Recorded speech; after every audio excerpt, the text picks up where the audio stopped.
We've defined risk communication, examined 3 elements that exist when communicating a risk. You'll remember we looked at the example of the president of Toyota Motor Sales and his apology for the recall.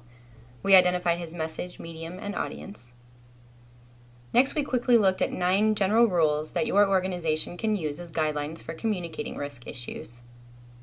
We defined risk versus crisis communication. We looked at hypothetical examples based on salmonella and a catastrophic wildfire. Next, we looked at characteristics of crises. Then we spent more time looking at the 3 parts of the crisis communication plan checklist and heard some advice from industry leaders. Part 1, before the crisis, preparation, included steps you can take to prepare before a crisis. Part 2, during the crisis, communication. This included steps to communicating with the media during a crisis and using social media. And finally, Part 3, after the crisis, evaluation. This included steps to take after the crisis. Now, I want to review in more detail the steps of the crisis communication plan checklist. I told you that we'd play a game here at the end, so I'm going to show you some of the images I asked you to keep an eye on. I want you to see how many of the steps of the crisis communication plan checklist that you can name by looking at the photos.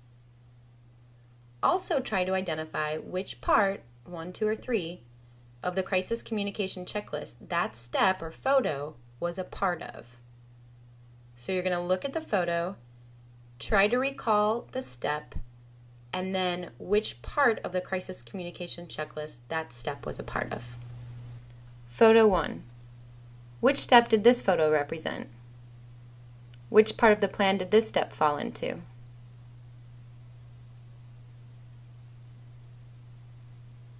This photo represented be active, not reactive, and this step was in part 2 or during the crisis. Photo 2. Which step did this represent? Which part of the plan did this step fall into?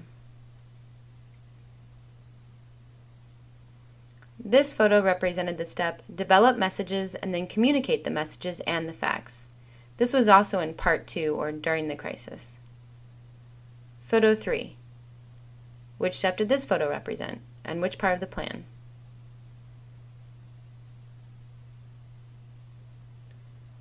This photo represented the step respond to the news media quickly and fairly in part 2 or during the crisis. Photo 4.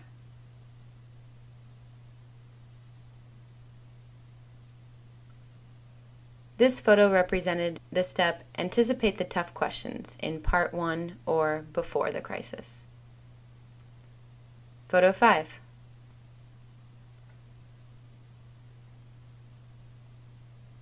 This photo represented the step control the flow of information, and that was in part 2 or during the crisis.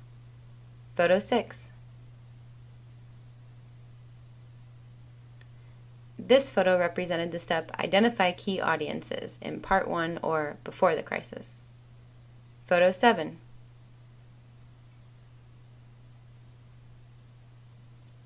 This photo represented the step control the message in part 2 or during the crisis. Photo 8.